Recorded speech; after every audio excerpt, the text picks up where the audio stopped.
ماہ سیام کا ہر لمحہ رحمتوں، برکتوں اور نور بھری ساعتوں سے لبریز ہوتا ہے۔ عاشقان رسول کے دلوں میں عبادتوں کی حلاوت جگا کر شب و روز نیکیوں میں گزارنے کا ایسا درس دیتا ہے کہ ہر کسی کی حتی الامکان کوشش ہوتی ہے کہ حالت روزہ اور اس کے علاوہ بھی زیادہ سے زیادہ وقت اللہ عز و جل کی عبادت، سرکار مدینہ صلی اللہ تعالی علیہ وآلہ وسلم کی مدحت اور دیگر ذکر و اذکار میں مصروف گزرے۔ الحمدللہ عز و جل تبلیغ قرآن و سنت کی عالمگیر غیر سیاسی تحریک دعوت اسلامی کے زیر انتظام مدنی چینل 1436 سنہ ہجری کے رمضان المبارک کی لائیو اور ریکارڈڈ ٹرانسمیشن کو روزانہ ریپیٹ ٹرانسمیشن نشر مقرر کے طور پر بنام رمضان کی پرکیف یادیں پیش کرنے کی سعادت حاصل کر رہا ہے، جس میں آپ ملاحظہ کریں گے دعوت اسلامی کے تحت ہونے والے تربیتی اعتکاف میں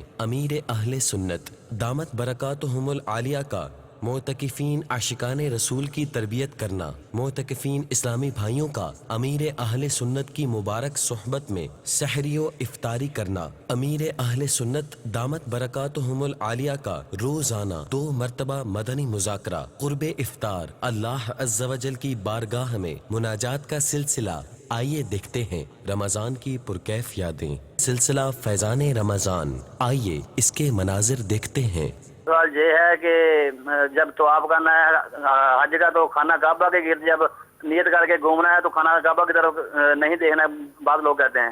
حج میں دیکھیں جب طواف کر رہے ہوں گے تو اس کے اندر سینہ جو ہے وہ قبلے خانہ کعبہ کی طرف جو ہے وہ کرنا یہ منع ہے، لیکن ویسے نگاہیں جو ہے وہ پھیر کر خانہ کعبہ کو دیکھنا تو اس میں کوئی حرج نہیں ہے، بلکہ خانہ کعبہ کو دیکھنا یہ ایک الگ عبادت ہے کہ اگر آپ جو ہے وہ مکہ مکرمہ میں ہیں، بہت سے جو ہے وہ ناظرین اس وقت جو ہے وہ مکہ مکرمہ کے اندر جو ہے وہ رمضان مکہ جو ہے وہ منا رہے ہوں گے، تو وہاں تو یہ بات ہے کہ آپ کچھ بھی نہیں کر رہے، آپ کچھ بھی نہیں کر رہے، آپ حرم میں بیٹھ کے صرف کعبہ کو دیکھتے رہے، وہی عبادت ہے۔ تو کیا ہی جو ہے وہ پیاری عبادت ہے۔ تو اگر جو ہے وہ تھک گئے دیگر عبادتوں سے، طواف کر لیا آپ نے، دیگر سارے کام کر لیے، اور اب بیٹھ کر جو ہے وہ سستانا چاہتے ہیں تو ایسی جگہ بیٹھیں جہاں سے جو ہے وہ کعبے کا دیدار ہوتا رہے، تاکہ جو ہے وہ ساتھ ساتھ عبادت کا ثواب بھی ملتا رہے۔ تو ان کا جو سوال تھا اس میں یہی جواب ہے کہ خانہ کعبہ کی طرف سینہ موڑنا جو ہے وہ طواف کے دوران یہ منع ہے، لیکن جو ہے وہ خانہ کعبہ کی طرف جو ہے وہ چہرہ جو ہے وہ گھما کر دیکھنا یہ منع نہیں ہے، یہ جائز ہے۔ پرائز بانڈ خریدنا جائز ہے؟ پرائز بانڈ تو خریدنا جائز ہے اور اس پر ملنے والا انعام بھی حلال ہے، اس میں شرعاً کوئی قباحت نہیں ہے۔ البتہ اس میں جو جوئے یا سٹے بازی وغیرہ کا سسٹم چلتا ہے وہ اپنی جگہ ناجائز ہے، اس سے بچنا بے حد ضروری ہے۔ ٹھیک ہے۔ اسلامی بہن کا سوال ہے کہ کیا اسلامی بہنیں تراویح سے جماعت سے تراویح کی نماز پڑھ سکتی ہیں؟ اسلامی بہنیں جو ہے وہ اسلامی بہن تو جماعت نہیں کروا سکتی، عورت کی امامت مکروہ تحریمی ہے، ناجائز و گناہ ہے۔ ٹھیک ہے۔ تو عورتیں اپنی نمازیں علیحدہ علیحدہ اپنے اپنے گھروں پر ہی ادا کریں۔ آنکھیں بند کر کے نماز پڑھ سکتے ہیں؟ آنکھیں بند کر کے نماز پڑھنا عام حالت میں تو مکروہ تنزیہی ہے، لیکن اگر کوئی اس وجہ سے آنکھیں بند کرتا ہے کہ خشوع و خضوع حاصل ہوگا، کسی ایسی جگہ پہ نماز پڑھ رہا آنکھیں کھولے گا تو نگاہ ادھر ادھر بٹے گی، توجہ بٹے گی، تو اگر کوئی خشوع و خضوع کے حصول کے لیے آنکھیں بند کر کے نماز پڑھتا ہے تو یہ مستحب ہے۔ ٹھیک ہے۔ مجھے یہ پوچھنا تھا کہ جو زکوٰۃ ہے وہ جو انسان کے استعمال میں کوئی گاڑی ہے یا کہ اپنا کوئی سواری کے طور پہ جیسے استعمال ہوتی ہیں یا مکان ہے، اس پہ بھی زکوٰۃ واجب ہوتی ہے؟ زکوٰۃ جو ہے وہ حاجت اصلیہ کے علاوہ جو زائد مال نامی ہوتا ہے اس کے اوپر لازم ہوتی ہے۔ رہائشی مکان، گھر کا رہنے والا مکان ہے، یا دکان ہے جس میں کام کرتے ہیں، یا گاڑی ہے جو کہ زیر استعمال ہے، یہ تو حاجت اصلیہ میں ہیں، اس اعتبار سے زکوٰۃ نہیں ہے۔ اور اس کے علاوہ اگر اضافی بھی گھر ہیں، اضافی بھی گاڑیاں ہیں، تو چونکہ اگرچہ وہ حاجت اصلیہ سے تو زائد ہیں لیکن مال نامی نہیں ہیں، کہ مال نامی یا تو مال تجارت ہوتا ہے، اور چونکہ جب انہوں نے بیچنے کے لیے یہ چیزیں نہیں خریدی ہیں بلکہ اپنے استعمال کے لیے خریدی ہیں، تو اگرچہ حاجت اصلیہ سے زائد ہیں، مال نامی نہ ہونے کی وجہ سے ان پر بھی زکوٰۃ لازم نہیں ہوگی۔ اگر بچہ دودھ پیتا ہو تو ماں کا روزہ رکھنا ضروری ہے یا چھوڑ دے؟ دودھ پلانے والی عورت اور حاملہ عورت ان کے روزے سے متعلق لوگ یہ سمجھتے ہیں کہ ان کے اوپر روزہ فرض نہیں ہے یا جو ہے یہ روزہ رکھ نہیں سکتی، تو ایسا نہیں ہے، ان کے اوپر بھی جو ہے وہ دیگر مسلمانوں کی طرح روزہ فرض ہے۔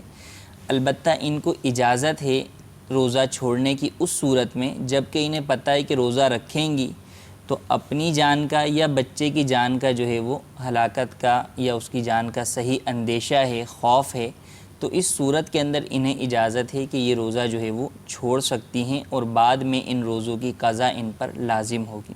لیکن اگر ایسا نہیں ہے، نارمل حالت ہے، بچہ بڑا ہے اور اس میں جو ہے اس کو باہر کا بھی کوئی چیز فیڈ کروائی جا سکتی ہے اور ایسا کوئی مسئلہ بھی نہیں ہے، تو اس صورت کے اندر ان کے اوپر بھی روزہ رکھنا لازم ہے اور روزے لازم طور پر رکھیں۔ اور جن کے رہ بھی جائیں کہ جن کو شرعاً اجازت بھی ہے کہ وہ روزہ چھوڑ سکتی ہیں، وہ بھی بعد میں جلد از جلد ان کی ادا کر لیں، قضا کر لیں، تاکہ جو ہے وہ یہ روزوں کے معاملے میں یہ تو ہوتا ہے کہ چھوٹ تو جاتے ہیں لیکن رمضان میں تو پھر بھی رکھ لیے جاتے ہیں کہ ایک ماحول ہوتا ہے، سما ہوتا ہے، جب فضیلت اپنی ہوتی ہے، ایک ذوق شوق ہوتا ہے عبادت کا، توفیق الہی شامل حال ہوتی ہے، لیکن اس کے علاوہ عام دنوں کے اندر رکھنا 30 روزے یہ ایک جو ہے وہ کافی مشکل جو ہے وہ ہوتا ہے، تو اس لیے جس سے بھی ممکن ہو سکے اور وہ روزہ رکھ سکتی ہیں تو ان کے اوپر رمضان میں ہی روزہ رکھنا ضروری ہے، فرض ہے، اور جن پر ہے تو وہ بھی اپنے روزے بعد میں قضا کریں اور اگلے رمضان سے پہلے قضا کریں۔ ماشاءاللہ۔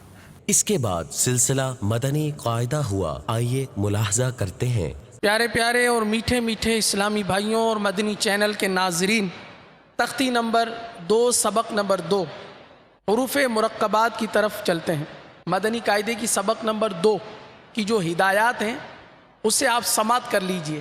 سبق نمبر 2 حروف مرکبات، 2 یا اس سے زائد حروف مل کر ایک مرکب بنتا ہے۔ مرکب حروف کو مفرد حروف کی طرح الگ الگ پڑھیں۔ اس سبق میں بھی تلفظ کی ادائیگی کا خاص خیال رکھتے ہوئے معروف یعنی عربی لہجے میں پڑھیں۔ تو ان تمام چیزوں کا خیال رکھتے ہوئے آئیے ہم تختی نمبر 2 پڑھتے ہیں۔ بسم اللہ الرحمن الرحیم۔ الف لام الف لام الف با الف نون الف تا الف۔ پھر پیش کیا گیا سلسلہ سبق آموز سچی کہانیاں، اس کے بھی مناظر دیکھتے ہیں۔ پیارے پیارے مدنی منو، ہمارا رب عز و جل کتنا رحیم و کریم ہے، کتنا غفور الرحیم ہے، کس قدر اپنے بندوں سے محبت فرماتا ہے، کس قدر اپنی مخلوق سے پیار فرماتا ہے، اور اس قدر اللہ تعالیٰ کے رحم اور فضل اور کرم کے باوجود اگر کوئی نافرمانی اور گناہ کرتا ہے تو کتنی بری بات ہے۔ وہ ہمارا رب عز و جل جس نے ہمیں یہ ہاتھ، پاؤں، آنکھیں، زبان، یہ جسم، یہ نعمتیں عطا کی، اب چاہیے تو یہی کہ ہم اس کی نعمتوں کا شکر ادا کریں، گناہوں سے اپنے آپ کو بچائیں، بری باتوں سے اپنے آپ کو بچائیں۔ پیارے پیارے مدنی منو، ہمارا اللہ عز و جل روزی دینے پر قادر ہے کہ وہ اندھے سانپ کے روزی کا بھی ذریعہ پیدا کر دیتا ہے۔ تو ہر ایک کی روزی کا ذمہ اللہ تعالیٰ نے اپنے دستے قدرت میں لے رکھا ہے، تو کبھی بھی اپنے اللہ کی نافرمانی نہیں کرنی چاہیے۔ سچی حکایات سے سبق ملا کہ ہمارا رب ہم سے بہت محبت فرماتا ہے، گناہ گاروں سے بھی محبت فرماتا ہے، گناہ گاروں پر بھی کرم فرماتا ہے، انہیں بھی توبہ کے رستے عطا کرتا ہے، انہیں بھی معافی مانگنے کے موقع اور مہلتیں عطا کرتا ہے۔ اور سمجھدار وہی ہے جو ان کرم نوازیوں سے سبق حاصل کرے، نصیحت حاصل کرے، اپنے رب عز و جل کی بارگاہ میں سچی توبہ کرے۔ ہم بھی اپنے اللہ تعالیٰ پر بھروسہ رکھیں۔ وہ لوگ جو گناہ کرتے ہیں، حرام مال کماتے ہیں، جھوٹ بولتے ہیں، ہیرا پھیری کرتے ہیں، لوگوں کا حق دباتے ہیں، یہ سمجھتے کہ ہم روزی حاصل کر لیں گے، حالانکہ اللہ تعالیٰ نے سب کی روزی کا ذمہ لیا ہے۔ قرآن پاک میں فرماتا ہے، اور زمین پر چلنے والا کوئی ایسا نہیں جس کا رزق اللہ کے ذمہ کرم پر نہ ہو۔ اللہ تعالیٰ نے سب کی روزی کا ذمہ لیا ہے. ہمیں اللہ تعالیٰ نے اتنی نعمتیں عطا کی ہیں, ہمارے گناہوں کے باوجود ہم پر اللہ کی رحمت ہے, ہم پر اللہ کا کرم ہے, نعمتیں عطا کی ہیں, آنکھیں عطا کی ہیں, ہاتھ عطا کیے, پاؤں عطا کیے, زبان عطا کی. اللہ کی نافرمانی میں آنکھوں کو استعمال نہ کریں, زبان کو اللہ کی نافرمانی میں استعمال نہ کریں, اپنے ہاتھ پاؤں اللہ کی نافرمانی میں استعمال نہ کریں. یہ اللہ کی نعمتیں ہیں, اللہ کا شکر ادا کرنے میں استعمال کرنی چاہیے. اس کے بعد پیش کیا گیا شرعی رہنمائی کے لیے سلسلہ دار الافتاء اہل سنت. آج کل گرمی کا سلسلہ ہے, گرمی بہت زیادہ ہے اور آپ کے بھی تجربات ہوں گے, ظاہر ہے ہماری بھی لوگوں سے ملاقات کا سلسلہ ہے. تو ایسے اسلامی بھائی, ایسے افراد کے جو روزے کے حوالے سے بڑے پکے ہوا کرتے ہیں, اس گرمی کے اندر ان کے بھی جو قدم ہیں وہ تھوڑے سے آگے پیچھے ہو رہے ہیں. تو مفتی صاحب سے مدنی پھول لیتے ہیں کہ وہ کچھ ایسے مدنی پھول ہمیں عطا فرمائیں کہ حالت کیسے ہی ہوں, گرمی کیسی ہی ہو, ہمیں کیا کرنا چاہیے اس حوالے سے. ظاہر ہے کہ زندگی میں اتار چڑھاؤ ہوتا ہے, اسی طرح موسم میں بھی گرمی سردی ہوتی ہے. لیکن اللہ تبارک و تعالیٰ نے جو روزہ فرض کیا ہے, یہ فرض روزہ تو ہر عاقل بالغ کو رکھنا ہی رکھنا ہے, مسلمان عاقل بالغ کو رکھنا ہی رکھنا ہے. تو اس میں آزمائش ضرور ہے اور یہ ایک ہمارے لیے آزمائش کی گھڑی بھی ہے. لیکن یہ جو گرمی ہے, یہ روزہ نہ بلا عذر شرعی روزہ نہ رکھنے کی وجہ سے جو عذاب ہوگا, تو یہ گرمی اس گرمی کے مقابلے میں مطلب کہ کوئی حیثیت نہیں رکھتی ہے. جو روزہ نہ رکھے, بلا عذر شرعی روزہ نہ رکھے, جان بوجھ کر روزہ نہ رکھے, رمضان کا چھوڑ دے, تو یہ جو گناہ ہے اور یہ جو خسارہ ہے, یہ خسارہ اور یہ گناہ جو ہے وہ بہت بڑا گناہ اور بہت بڑا خسارہ ہے. اور یہ جو گرمی کی شدت ہے, یا اس وقت جو ہم روزہ رکھ کر تھوڑی بہت اپنے اندر جو ہے وہ شدت محسوس کرتے ہیں یا پیاس ہم محسوس کرتے ہیں, یہی پیاس اور یہی شدت ہی تو گرمی کی, جہنم کی گرمی اور جہنم کی پیاس کی شدت کو کم کرے گی. تو اس لیے جو ہے وہ اللہ تبارک و تعالیٰ سے توفیق کی دعا کرنی چاہیے کہ اللہ تبارک و تعالیٰ ہمیں اس ماہ رمضان میں روزہ رکھنے کی توفیق عطا فرمائے اور اس کو تکمیل تک پہنچانے کی توفیق عطا فرمائے. اور ڈگمگانا نہیں چاہیے, فرض ہے, اس کو رکھنا ہی رکھنا ہے. اور حدیث پاک میں یہاں تک ارشاد فرمایا کہ رمضان کا کوئی روزہ قضا کر دینا, مفہوم عرض کر رہا ہوں کہ رمضان کا کوئی روزہ قضا کر دینا, نہ رکھنا. اگر بندہ زندگی بھر اس روزے کی قضا کرے, زمانے بھر کے روزے اس ایک روزے کی قضا نہیں ہو سکتے ہیں. جو فضیلت رمضان کے روزہ رکھنے کی ہے, زمانے بھر کے روزے اس کا عوض اور اس کا بدل نہیں ہو سکتے ہیں. میرا سوال یہ ہے کہ اگر آدمی کی آنکھ نہیں کھلتی, وہ 3 بجے یعنی کہ روزے کا ٹائم ختم ہو جاتا ہے تو وہ اٹھتا ہے, تو وہ اس کے بعد 5 یا 10 منٹ کھانا کھا سکتا ہے تاکہ دن میں اس کو پرابلم نہ ہو. آنکھ نہیں کھلی اور دیر سے آنکھ کھلی, غالباً سحری کا وقت شاید چلا گیا تھا. جی, سحری کا وقت ختم ہونے کے بعد 10-15 منٹ کچھ کھا لیں. اس میں یہ ہے کہ اگر سحری کا وقت ختم ہو گیا تو اب تو جو ہے وہ روزے کی نیت کر لینی چاہیے. صحیح, کیونکہ روزہ تو فرض ہے, روزہ رکھنا ہے. تو سحری کا وقت جو تھا وہ چلا گیا, تو اب روزے کا وقت شروع ہو چکا. نیت میں یہ گنجائش ہے کہ آپ جو ہے وہ ظاہرہ کبریٰ سے پہلے نیت کر سکتے ہیں. تو آپ روزے کی نیت کر لیں. اگر آپ جو ہے وہ سحری کا وقت ختم ہو گیا اور آپ نے کھا پی لیا تو پھر آپ کا روزہ ہی نہ ہوا. ٹھیک ہے, اگر آپ روزے کی نیت کر لیں گے تب بھی روزہ نہیں ہوگا, کیونکہ روزہ نام ہے صبح صادق سے لے کر غروب آفتاب تک جو ہے وہ اپنے آپ کو کھانے پینے وغیرہ سے روکے رکھنے کا نام. ٹھیک. تو اب جب سحری کا وقت ختم ہو گیا, صبح صادق کے بعد جو روزے کا وقت شروع ہو گیا, اس میں کھا پی لیا, تو کھا پی لینے سے تو روزہ ہوا ہی نہیں ہے. اب نیت کرنا بھی کسی کا جو ہے وہ کسی کام کا نہیں, کوئی فائدہ نہیں دے گا.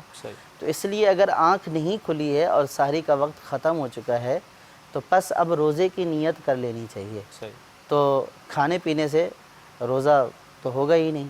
تو اس لیے کھانے پینے کی اجازت نہیں, نہ 2 منٹ کی اجازت ہے, نہ 5 منٹ کی, نہ 1 گلاس پینے کی ہے, نہ 2 گلاس پینے کی ہے. میرا سوال یہ ہے کہ روزے کی حالت میں ناک سے خون آ چکا تھا, تو اس سے روزہ ٹوٹ تو نہیں جاتا؟ روزے کی حالت میں ناک سے خون کا آنا, یا مزید میں ایڈ کر دیتا ہوں منہ سے خون کا آنا, اس سے روزے پہ کیا اثر پڑے گا؟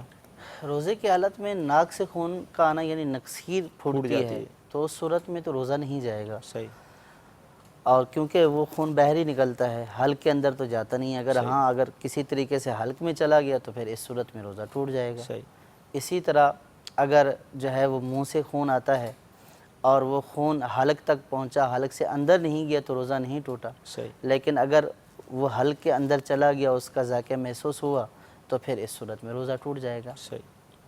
مدنی چینل کے ناظرین، میں آپ کو دعوت پیش کروں گا. جیسے روزے کے احکام ابھی بیان کیے جا رہے ہیں، تو ظاہر ہے بہت ساری ایسی باتیں ہیں. ابھی تو ہم کالز کے جوابات دے رہے ہیں، ہر ایک بات بعض اوقات جو ہے وہ گفتگو میں نہیں آتی.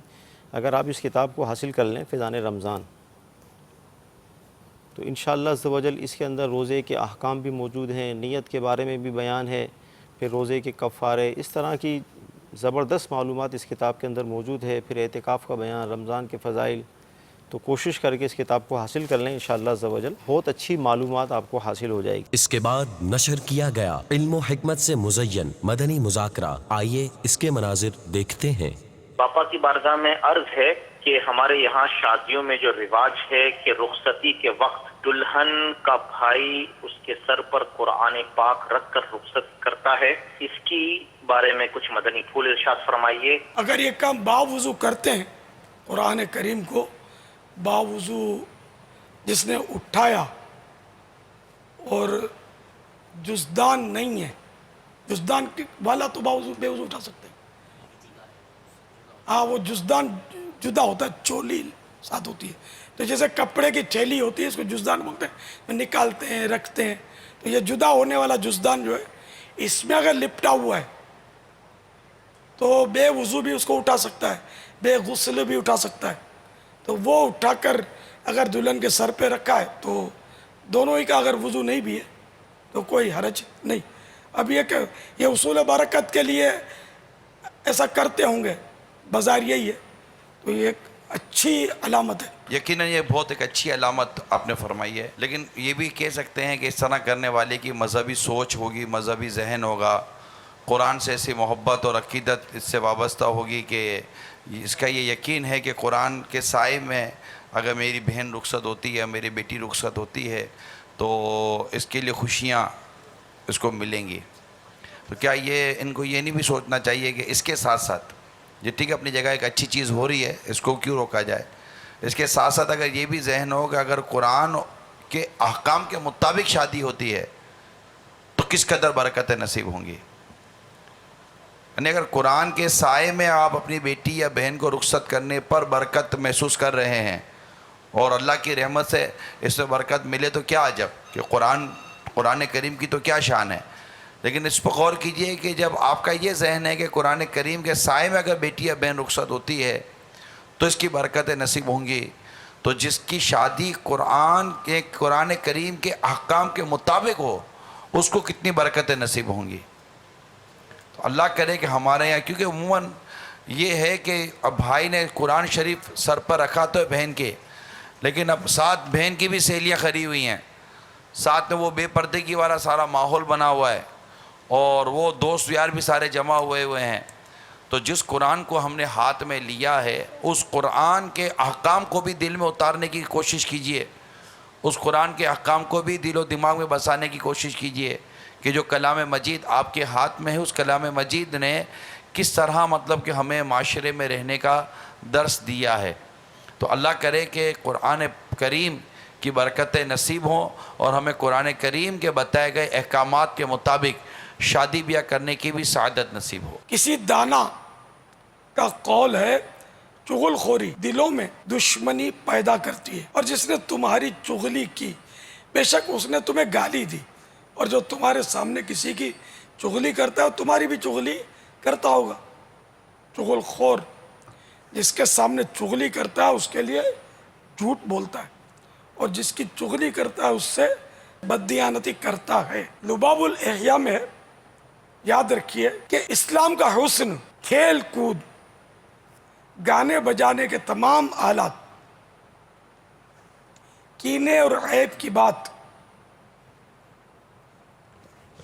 جھوٹ، غیبت، بخل، کنجوسی، جفا، ظلم، دھوکہ، مکر و فریب، چغلی، لوگوں کے درمیان بگاڑ پیدا کرنا، قطع رحمی یعنی رشتہ داروں سے رشتے توڑنا، بد اخلاقی، تکبر، فخر، شیخی بگارنا، اترانا، مذاق کرنا، فوش باتیں کرنا اور سننا، حسد، بد فالی یعنی بد شگونی، سرکشی، دشمنی اور ظلم کرنے سے ختم ہو جاتا ہے۔ کیا ختم ہو جاتا ہے؟ اسلام کا حسن۔ جو گناہ بیان کیے گئے حدیث نہیں ہے، یہ لباب الاحیاء میں لکھا ہے، صاحب لباب الاحیاء نے۔ تو اس میں یہ ساری باتیں ہمارے اندر کم و بیش پائی جا رہی۔ سوال یہ ہے کہ جس نے 3 جمعہ جو ہے وہ چھوڑ دیے تو کیا وہ اسلام سے خارج ہو جاتا ہے؟ اسلام سے خارج نہیں ہوتا، لیکن حدیثوں میں وعید ہے کہ اس کے دل پر مہر لگ جاتی ہے جو 3 جمعے قصداً بلا اجازت شرعی ترک کرے۔ فیضان جمعہ مکتبۃ المدینہ کا مطبوعہ رسالہ جو کہ نماز کے احکام میں بھی ہے، فیضان جمعہ کے صفحہ 4 پر فرمان مصطفیٰ صلی اللہ تعالی علیہ وآلہ وسلم، جو شخص 3 جمعہ یعنی اس کی نماز سستی کے سبب چھوڑے، اللہ عز و جل اس کے دل پر مہر کر دے گا، معاذ اللہ۔ البتہ جو جمعہ کی فرضیت کا انکار کرے گا وہ کافر ہو جائے گا۔ جمعہ کا ذکر ہو رہا ہے باپا، تو ہماری عموماً جمعۃ المبارک میں نماز جمعہ ادا کرنے کے لیے آنے والوں کی تعداد بڑی تاخیر سے ہوتی ہے۔ زہ قسمت کے یہ تعداد جو ہے، یہ اگر کہیں سنت و بھرا شریعت کے مطابق بیان ہو رہا ہے تو وہاں پر یہ اس طرح پہنچیں کہ یہ کم از کم جمعہ کا بیان ملے۔ بعض اوقات لوگ کہتے ہیں یار مولانا یہ باتیں نہیں بتاتے، ارے مولانا یہ باتیں نہیں بتاتے۔ ارے بھائی، آپ مولانا کی باتیں سننے جاتے کب ہو؟ ضرور تھوڑی ہے کہ ہر کوئی کچھ نہ بتاتا ہو۔ بہت ساری باتیں مسجد میں جمعہ کے بیان بتائی جاتی ہیں، لیکن کیا 2-4 لوگ شروع جب بیان ہوتا ہے تو بیٹھے ہوئے ہوتے ہیں، اس کے بعد تھوڑا تھوڑا بڑھتا ہے، پھر جب خطبہ شروع ہو جاتا ہے اس کے بعد کئی لوگ آنا شروع ہوتے ہیں۔ اور جمعہ میں بھی کئی ایسے مسبوق ملیں گے کہ جو فرض کے سلام کے بعد بھی وہ اپنی 1 یا 2 رکعتیں پوری کر رہے ہوں گے۔ تو زہ قسمت کے ہمارے جتنے بھی حاضرین و ناظرین ہیں، ان کو ایسا جذبہ ہمیں نصیب ہو جائے کہ ہم جمعۃ المبارک میں پہلے جائیں اور جمعہ کے خطبے سے پہلے ہی ہم اپنی سنت ادا کریں۔ تو وہ بعض ایسے ہوتے ہیں کہ خطبہ امام صاحب دے رہے ہیں اور اس میں یہ مسجد میں آئے ہیں، اب ان کو پتہ ہے خطبہ ہو رہا ہے، دوران خطبہ یہ سنتیں اپنی ادا کرتے ہیں، سنت قبلیہ۔ تو اب جب امام صاحب خطبہ دے رہے ہیں تو اس وقت خطبہ سننا ہے یا اپنی سنت قبلیہ ادا کرنی ہے؟ اس وقت جب کہ امام ممبر پر آ گیا، اب سنتیں شروع نہیں کر سکتے، اب خطبہ سننا ہے، خطبہ سننا فرض ہے، سنتیں شروع کرے گا گناہ گار ہوگا۔ اور اس کے بعد اللہ عز و جل کے حضور ہچکیوں اور آہوں کے ساتھ مغفرت کی دعائیں اور التجائیں سلسلہ مناجات افطار کا انعقاد ہوا۔ آئیے اس کے بھی مناظر دیکھتے ہیں۔ اے مولا، ہم اقرار کرتے ہیں ہم بہت گناہ گار ہیں، لیکن اے اللہ ہم تیرے بندے ہیں، ماہ رمضان کا صدقہ ہماری بے حساب بخشش فرما دے، ہمارے گناہوں کو معاف کر دے۔ اے مولا، پیارے محبوب علیہ السلام کے رخ روشن کا صدقہ نزا کی سختیاں، قبر کے عذاب، حشر کی رسوائی اور جہنم کے عذاب سے ہمیں معمون فرما دے، ہمیں بے حساب بخش دے، ہمارے ماں باپ کو بخش دے، اہل و عیال کو بخش دے، بھائی بہنوں کو بخش دے، اے مولا ہمارے رشتہ داروں کو بخش دے۔ اے اللہ، پیارے محبوب علیہ السلام کی ساری امت کی مغفرت فرما۔ مولا، امت دکھوں میں مبتلا ہے، پریشان ہے، بالخصوص گرمی کے اس موسم میں بے شمار مسلمان انتقال کر گئے، اللہ ان سب کی بخشش فرما دے۔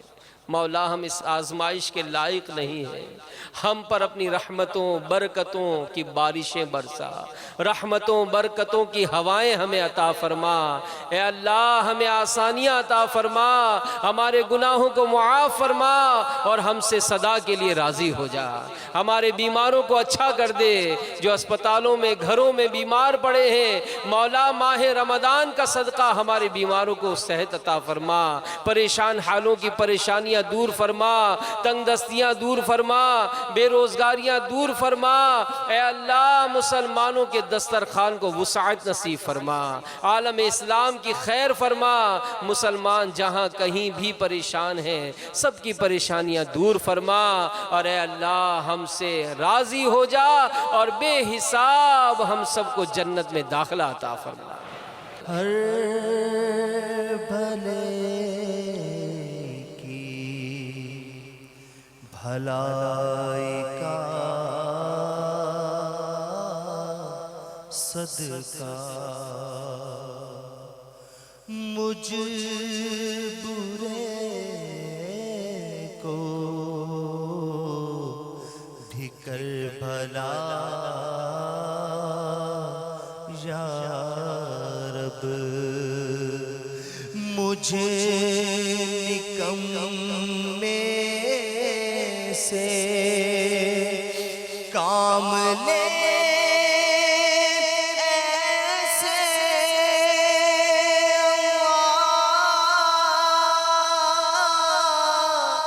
مجھے نکمے سے کام لے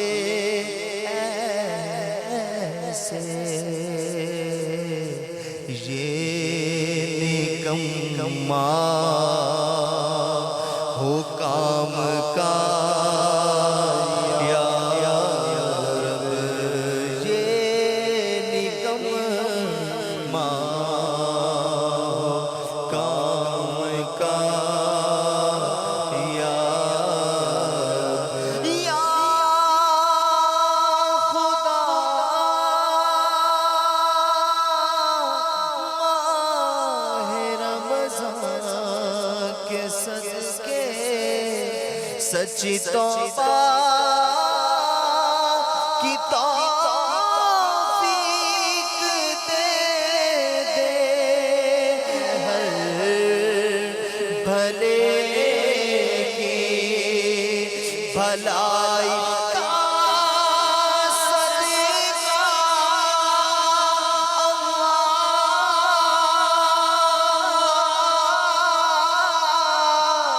ہر بھلے کی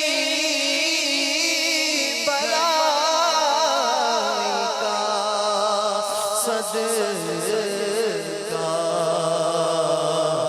مجھ برے کو بھی کر بھلا یا رب۔ پھر ملاحظہ کیا گیا سلسلہ علم و حکمت کی باتیں، آئیے اس کے مناظر دیکھتے ہیں۔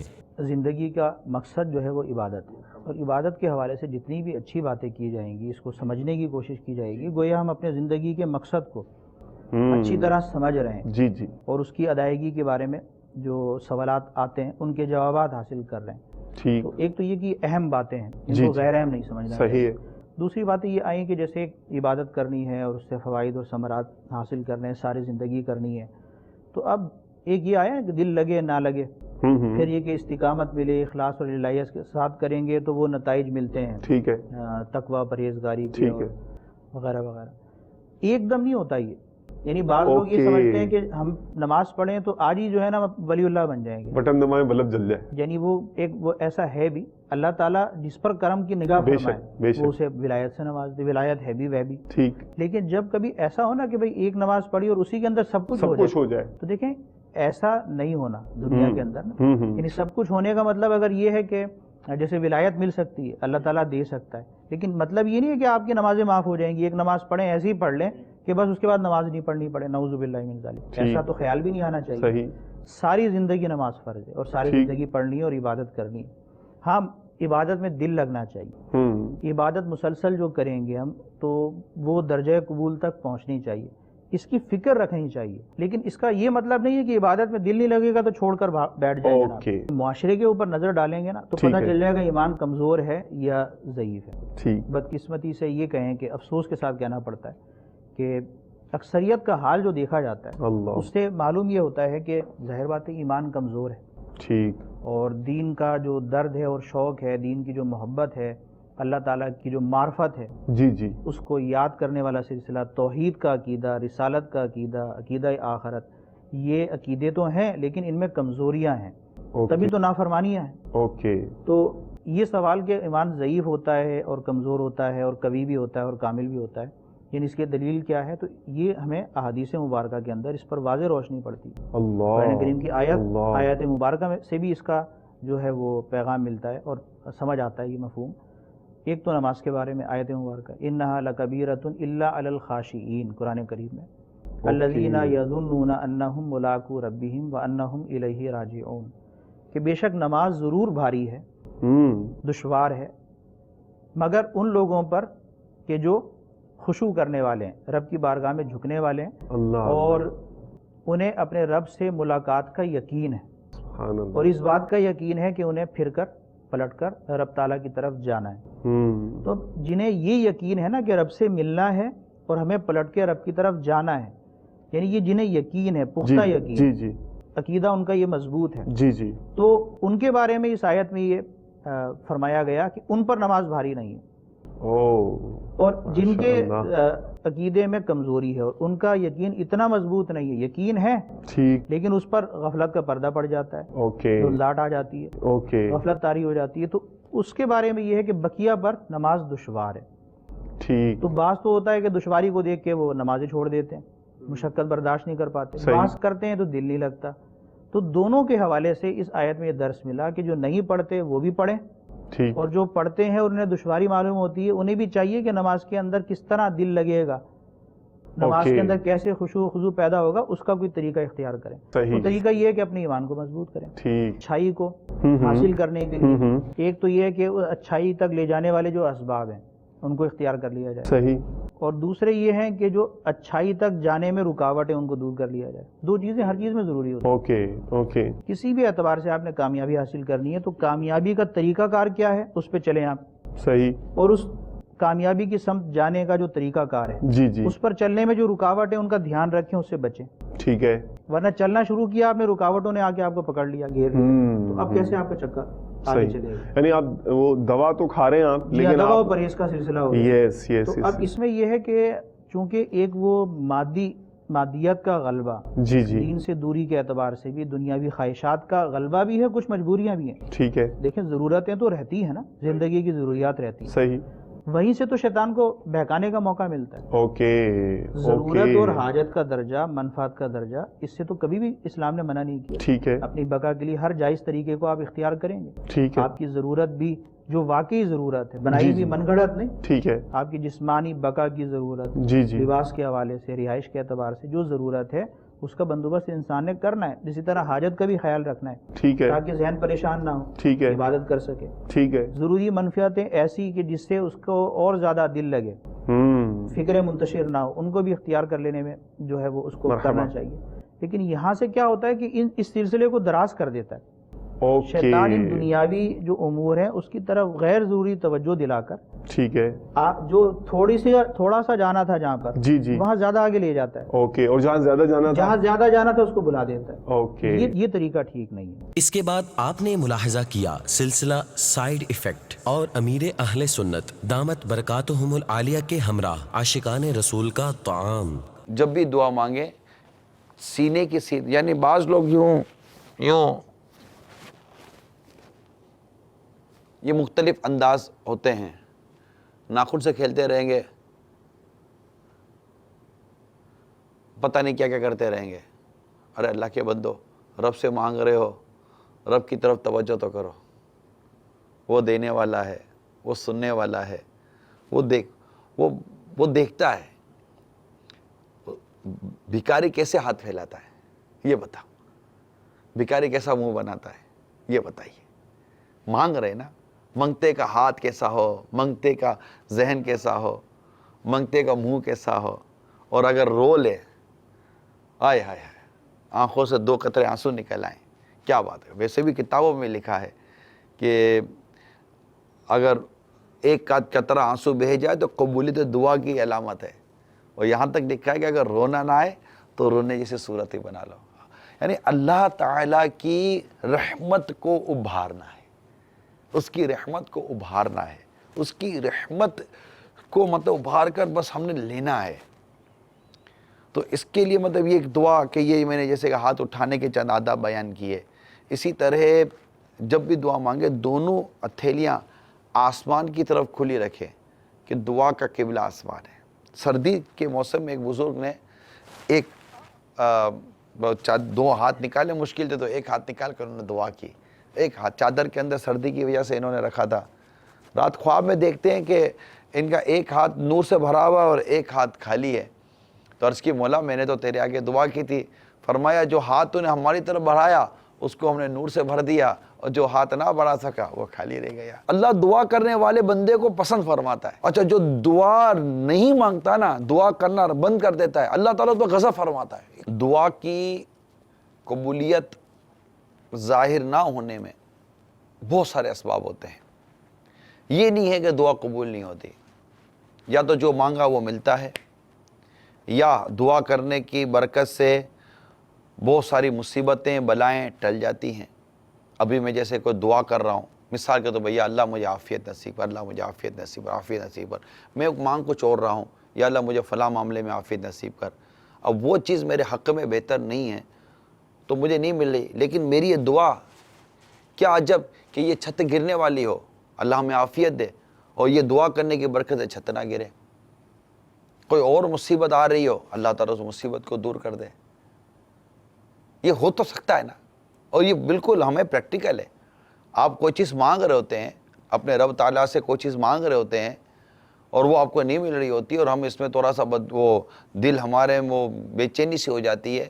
یہ تو آپ کے گھر کی پریکٹس ہے۔ آپ کا بچہ آپ سے کوئی چیز مانگتا ہے، آپ ماں باپ ہیں، آپ کو پتہ ہے کہ میرے بچے کے لیے وہ چیز مناسب نہیں ہے، آپ منع کر دیتے ہیں، بچہ روتا ہے، چیختا ہے، چلاتا ہے، لیکن آپ نہیں دیتے اس کو۔ ایون کہ والد اپنے بیٹے، اب والد کو شوگر ہے، اور شوگر بھی ہائی شوگر ہے، اور وہ روئے باپ اپنے بیٹے کے سامنے کہ بیٹا مجھے یہ مطلب کہ وہ میٹھی چیز کھلا، مٹھائی کھلا، بہت اچھی لگتی ہے مٹھائی، مجھے بہت اچھی لگتی ہے۔ اگر بیٹے کو واقعی باپ سے محبت ہے تو وہ باپ کی ضد پوری تو نہیں نہ کرے گا، حالانکہ باپ کو پھر بھی پتا ہے کہ یہ مٹھائی میرے لیے نقصان دہ، لیکن بس دل کر رہا ہے دل مٹھائی کھانے کا، لیکن شفیق اور کریم بیٹا اپنے باپ کی خواہش پوری نہیں کرے گا۔ کیا یہ باپ کے ساتھ زیادتی ہے؟ کیا یہ اولاد کے ساتھ پر ظلم ہے؟ معاذ اللہ، نہیں، ایسا نہیں ہے۔ یہ تو آپ کی شفقت ہے، آپ کی محبت ہے، آپ کو علم ہے کہ یہ چیز کے لیے بہتر نہیں ہے، اور اس کو علم نہیں ہے کہ یہ چیز میرے لیے بہتر نہیں ہے۔ بچے بے شمار ضد کرتے ہیں۔ اسی طرح ہم اپنے رب تعالیٰ سے کوئی چیز مانگتے ہیں، ہمیں نہیں پتہ ہوتا کہ وہ چیز ہمارے لیے بہتر ہے یا نہیں۔ ہم مانگ رہے ہیں، آپ دولت مانگ رہے ہیں کہ یا اللہ مجھے دولت دے دے، دولت دے دے، دولت دے دے، نہیں ہوتی دولت بعضوں کے لیے بہتر۔ اللہ تعالیٰ نے بعضوں کو امیر کیا ہے، اور ان کی امیری میں ان کے ایمان کا تحفظ ہے۔ جی ہاں، میں آپ کو حدیث پاک کا مضمون عرض کر رہا ہوں، بعضوں کو اللہ تعالیٰ نے امیر کیا ہے کہ ان کی امیری اور ان کے پاس دولت ہونے میں ان کے ایمان کا تحفظ ہے، اور بعضوں کو رب تعالیٰ نے غریب کیا ہے، ان کو امیر نہیں کیا، ان کو مال و دولت نہیں دیا، ان کی غریبی میں ان کے پاس ایمان کا تحفظ ہے، ان کی غریبی میں ایمان کا تحفظ ہے۔ بعضوں کو صحت دی ہے، ان کے صحت پہ ان کے ایمان کا تحفظ ہے۔ بعضوں کو تکلیف میں رکھا ہے، ان کی تکلیف میں ان کے ایمان کا تحفظ ہے۔ یہ میں آپ کو پوری ایک حدیث کا خلاصہ عرض کر رہا ہوں کہ رب تعالیٰ جانتا ہے کہ میرے بندوں کے لیے کس چیز پہ بہتری ہے، کس چیز میں بہتری نہیں ہے۔ رمضان کا مہینہ رحمت لٹا رہا ہے، رمضان کا مہینہ رحمت لٹا رہا ہے، ہر کوئی اس کی برکت سے فیض پا رہا ہے۔ فیضان رمضان فیضان رمضان، فیضان رمضان فیضان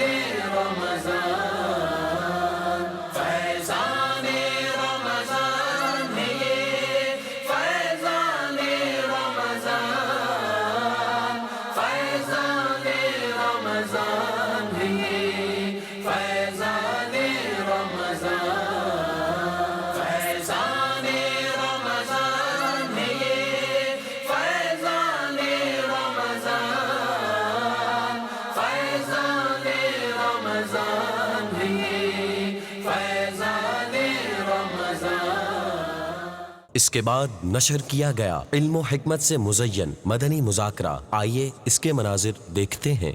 اسلام جیسا عظیم الشان مذہب دین جس کو اللہ تعالیٰ نے پسند کیا، ان دین عند اللہ الاسلام، کہ بے شک دین اسلام ہے. اللہ تعالیٰ نے اس کو پسند کیا. اس کے اصول ہیں. یاد رکھیے میٹھے اسلامی بھائیوں، جب اصول پر کوئی کاربند رہتا ہے نا، وہی مضبوط رہتا ہے. جو اصولوں کو چھوڑ دیتے ہیں اور اپنے اصولوں میں بلا وجہ، بلا مصلیت شرعی، بلا اجازت شرعی اپنے اصولوں میں کھائے نہ کھائے کی لچک لے کر آتے ہیں، اور یہ چھوٹے بڑوں کا جو فرق لاتے ہیں کہ جب چھوٹا غلطی کرے تو اس کو سزا دے دی جائے، جب بڑا غلطی کرے تو اس کو چھوڑ دیا جائے، یہ نہیں ہو سکتا. اسلام نے جو حقوق رکھے ہیں وہ رکھے ہیں، جس کی جو سزا رکھی ہے وہ رکھی ہے. اگر کوئی بڑا غلطی کرتا ہے اس کی سزا جو اسلام نے رکھی ہے وہ اسلام کی سزا ہے. آج بھی اگر اس پوری دنیا میں بالخصوص جہاں اسلامی ریاستیں ہیں، اگر اسلام کے یہ زرعی اصول، یہ خوبصورت اصول اگر آج بھی نافذ ہو جائے نا، دنیا میں امن ہو جائے. فاروق اعظم رضی اللہ تعالیٰ عنہ اور دیگر ہمارے اس طرح خلفاء نے اسلام کے اصولوں کو نافذ کیا، اور جہاں اسلام کے اصول نافذ ہوئے، جہاں اسلامی قانون نافذ ہوئے اور اس پر صحیح معنوں میں عمل درآمد کیا گیا، وہاں الحمدللہ امن بھی آئے گا، معیشت بھی بہتر ہوگی، ترقی بھی ملے گی. یاد رکھیے گا، یہی چیزیں چاہیے ہوتی ہیں. آپ کو کیا چاہیے کہ جب آپ گھر سے نکلے تو آپ کو امن ملا ہوا ہو، آپ کو کاروبار میں آپ کی معیشت، آپ کا کاروبار، آپ کا رزق ترقی کر رہا ہو. اور آپ کو کیا چاہیے؟ اور یہ سب چیزیں جو جہاں چھپی ہوئی ہیں وہ ہے اسلام اور دین کے اصول کو نافذ کروانے میں، دین پر عمل کرنے میں، اسلام پر عمل کرنے میں، قرآن و حدیث پر عمل کرنے میں.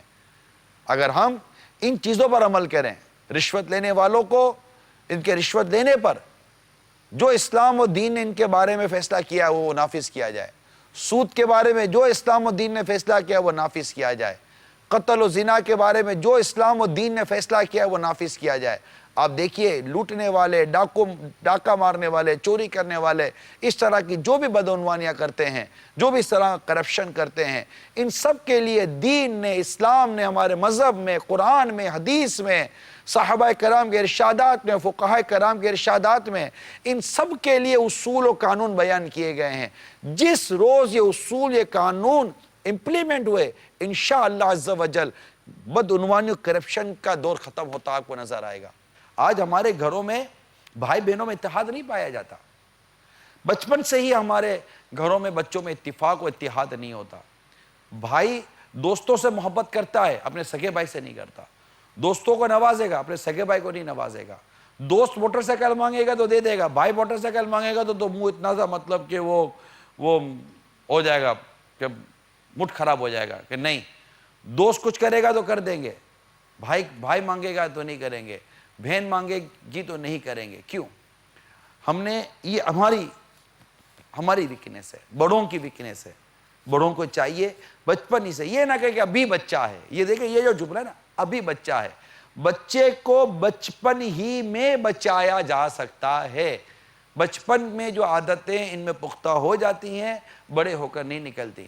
لہٰذا جن کے تجربات ہیں ان سے پوچھ لیجیے اگر میں غلط کہہ رہا ہوں تو. بعض ایسے ہوں گے جن کا وقت نکل گیا، بچے بڑے ہو گئے اور وہ نہیں مطلب کہ نہیں وہ اس وقت نہیں کر پائے. لیکن اب جن کے یہاں چھوٹے چھوٹے بچے ہیں، مدنی منع مدنی منیاں ہیں، ان میں محبتیں پیدا کرنے کے لیے انہی کے آپس میں دوستی کرائیں، یہی آپس میں مل جل کر رہیں، مل جل کر بیٹھیں. اگر کوئی چیز گھر میں بھائی لاتا ہے تو اگر شریعت کے تقاضے پورے کیے جا سکتے ہوں تو وہ آپس میں رہنا کرنا، یہ الگ بات ہے کہ ایک نابالغ دوسرا نابالغ کی چیز استعمال نہیں کر سکتا. اس شریعت کے احکام کو گھر میں نافذ کرواتے ہوئے اپنے بچوں میں، بھائی بہنوں میں بالخصوصی عرض کروں گا محبت پیدا کروائیں.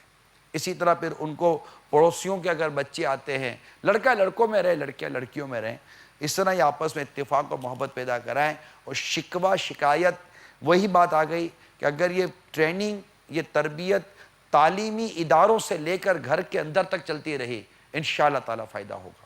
تعلیمی اداروں میں بھی وہ ٹیچر کوئی شکایتیں کرتے رہتے ہو، یوں کر دیا، یوں کر دیا، اس نے پینسل لے لی، اس نے قلم لے لی، اس نے یہ کر دیا، اس نے وہ کر دیا، تو ٹیچر بھی ڈانٹتے جاتے ہوں گے، اے نہیں کرو، اے نہیں کرنا چاہیے. وہ اپنی جگہ پر کسی کی تربیت کرنا ہے، لیکن آپ تھوڑا سمجھانے کی کوشش کریں کہ بیٹا شکوہ شکایت نہیں کرتے. شکوہ شکایت سے بچنے کی سوچ آپ آج ہی سے اپنے بچوں کو دینا شروع کر دیں، انشاءاللہ آپ کے بچے بچ جائیں گے. سوشل میڈیا جعلسازوں کی آماج گاہ، خواتین کی معلومات اور تصاویر کا کرنے لگے غلط استعمال. یہ کیا ہے؟ ایک اب مجھے پورا واقعے کا خلاصہ عرض کرتا ہوں. ایک لڑکی سوشل میڈیا یوز کرتی تھی، ایک فرینڈ گروپ بنا لیا، اپنی پرسنل تصاویر، جو فیملی تصاویر یا اکیلی تصاویر، پرسنل تصاویر کو یہ اپنے فیملی ممبرز میں پوسٹ کرتی تھی، شیئر کرتی تھی. اب اس میں کوئی ایسا راستہ ہوگا جس سے اس کی تصاویر چوری ہو گئی، اس کی تصاویر نکالی گئیں اور اس کو غلط رنگ دیا گیا.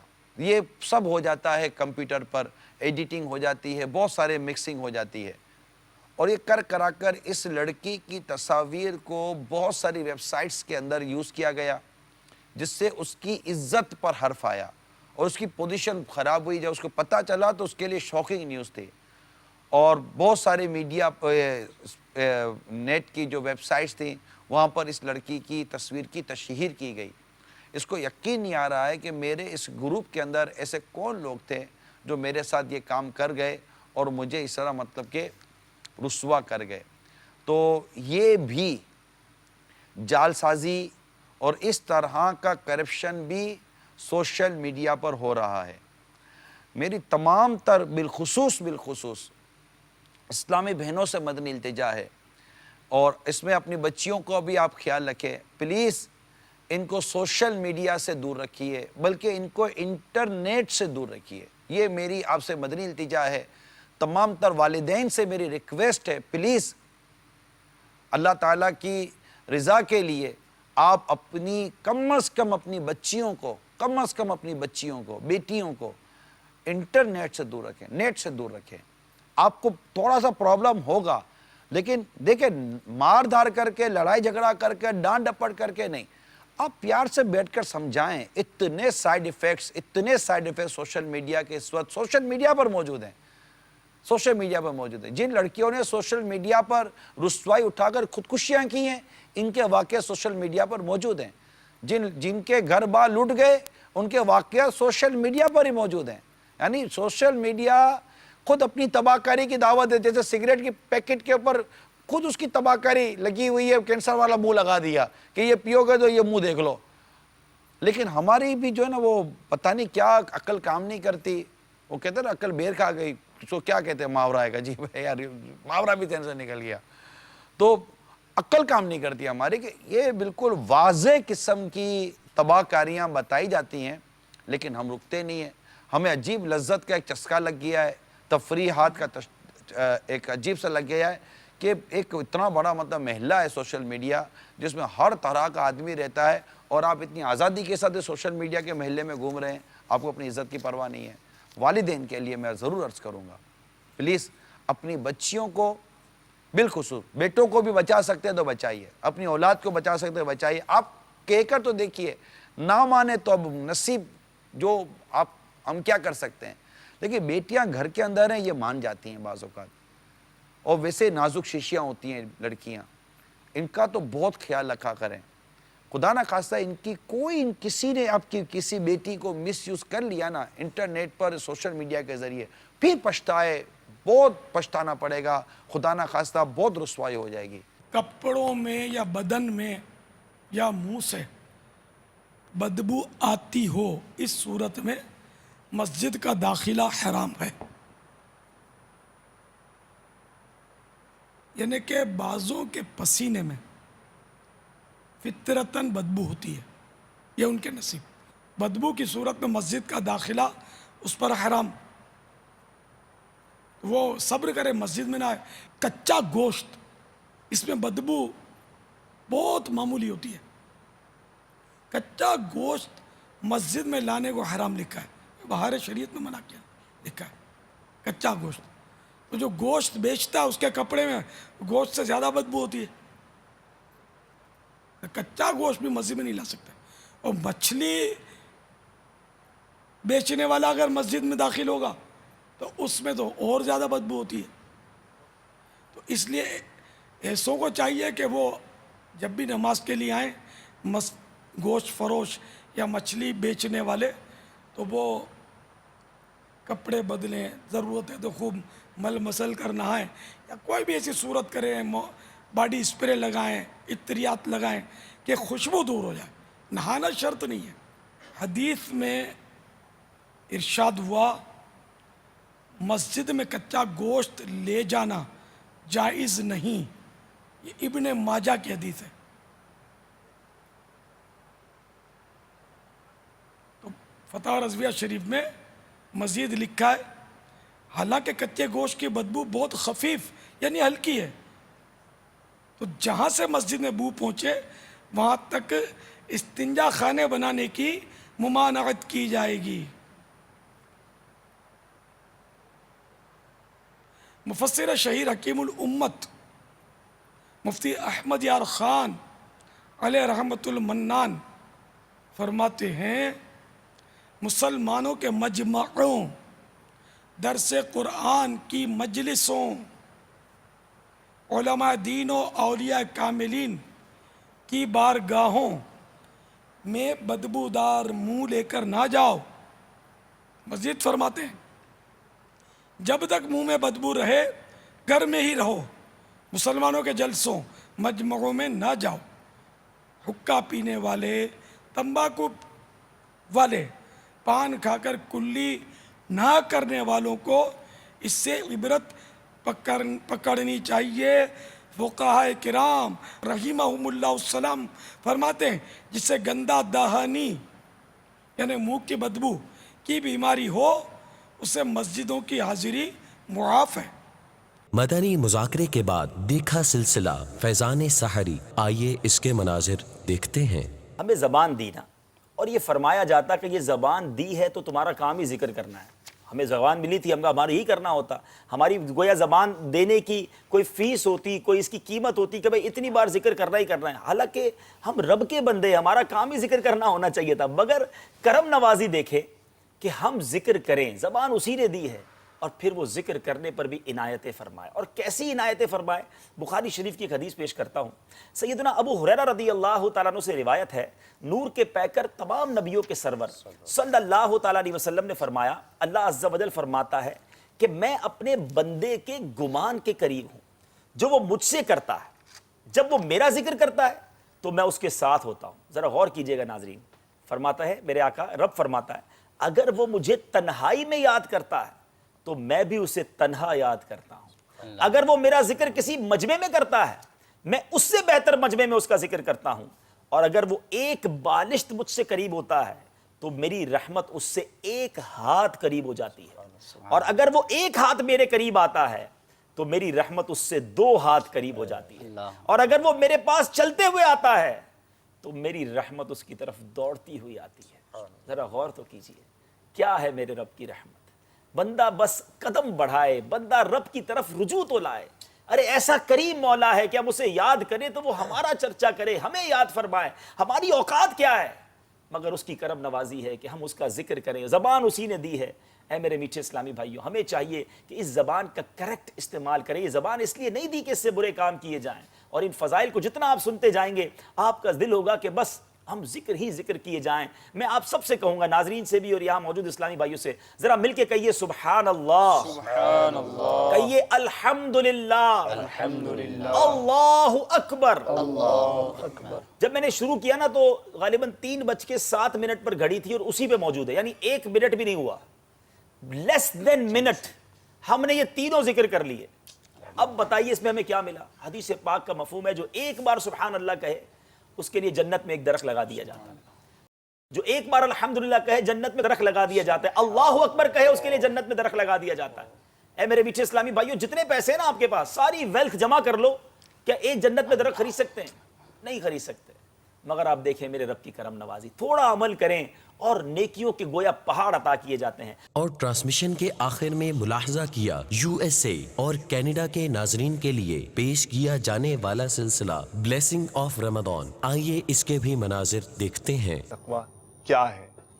تو تقوی کا ذکر تو ہوتا رہتا ہے، سنتے رہتے ہیں، کانوں میں بھی پڑتا رہتا ہے، تقوی اختیار کرو، تقوی اعلیٰ مرتبے والا وہی ہے جو تقوی والا ہے، جو زیادہ پرہیزگار ہے وہی بلند درجے والا ہے، وغیرہ وغیرہ۔ یہ تقوی کیا ہے، کتنی کیٹیگریز کا ہوتا ہے، کتنی ٹائپس کا ہوتا ہے، کچھ پتہ چلے گا؟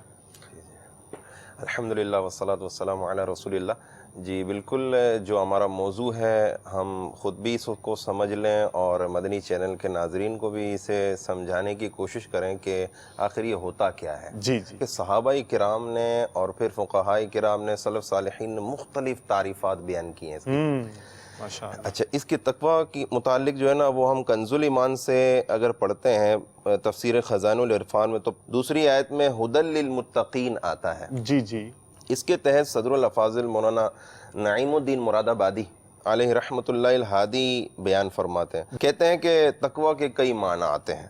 اوکے، نفس کو خوف کی چیز سے بچانا، اور عرف شرع میں ممنوعات چھوڑ کر نفس کو گناہ سے بچانا، یعنی قرآن و حدیث میں اللہ اور اس کے رسول نے جن چیزوں سے ہمیں منع کیا ہے اس سے دور ہو کر گناہوں سے بچ جانا، یہ تقویٰ ہے۔ اوکے، ذرا سیدنا ابن عباس رضی اللہ تعالی عنہما نے فرمایا اس کے متعلق کہ متقی کون ہوتا ہے؟ متقی وہ ہے جو شرک و کبائر و فواحش سے بچے۔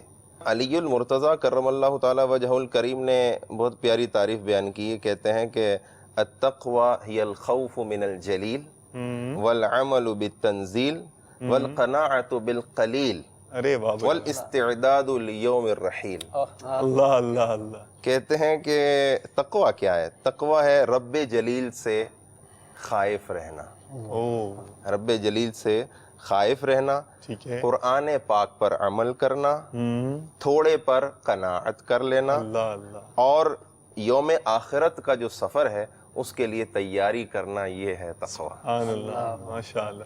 بعضوں نے کہا کہ متقی وہ ہے جو اپنے آپ کو دوسرے سے بہتر نہ سمجھے۔ گویا مختصر طور پر یہ کہہ سکتے ہیں کہ تکبر سے بچنا ٹھیک ہے بھی تقوی کے اندر شامل۔ عاجزی کا جو پیکر ہوگا نا وہ سمجھے متقی مدینہ مدینہ ہو۔ بعض نے کہا کہ تقوی یہ ہے کہ تیرا مولا تجھے وہاں نہ پائے جہاں اس نے منع فرمایا۔ اللہ، کتنا جامع فرمان ہے، اللہ اکبر۔ یہ تمام معنی باہم مناسبت رکھتے ہیں اور معال یعنی اصل کے اعتبار سے ان میں کچھ مخالفت نہیں۔ اب اتنی ساری تعریفات ہو گئی، ذہن میں سوال پیدا ہو سکتا ہے یہ بھی تقوی، یہ بھی تقوی، یہ بھی تقوی، یہ بھی تقوی ہے، تو اس کے بارے میں یہ فرما رہے ہیں کہ یہ مناسبت رکھتے ہیں، اصل کے اعتبار سے ان میں کچھ مخالفت نہیں ہے۔ مطلب they all have certain relationship among them، یعنی ایسا نہیں ہے کہ اس سے کوئی ایسوسیشن نہیں ہے، اس چیز کا اس سے کوئی ایسوسیشن نہیں ہے، یہ وہی بات کے ڈیفرنٹ ایسپیکٹس ہیں، مختلف پہلو ہیں۔ جی جی، اس کی وضاحت یوں کرتے ہیں کہ تقوی کے مراتب بہت ہیں، مرتبے ہیں۔ اچھا اچھا، کہتے ہیں کہ عوام کا تقوی، جی عام لوگوں کا عوام کا تقوی ایمان لا کر کفر سے بچنا۔ متوسطین کا اوامر و نواہی کی اطاعت۔ اوامر و نواہی کیا ہوتے ہیں؟ اللہ تعالیٰ کے احکام کی بجا آوری کرنا، اللہ تعالیٰ کے احکامات پر عمل کرنا، اور جو منع کردہ چیزیں ہیں ان سے بچنا، اوامر و نواہی، ان کی اطاعت۔ اچھا، یہ متوسطین کا ہو گیا۔ خواص کا ہر ایسی چیز کو چھوڑنا جو اللہ تعالیٰ سے غافل کرے۔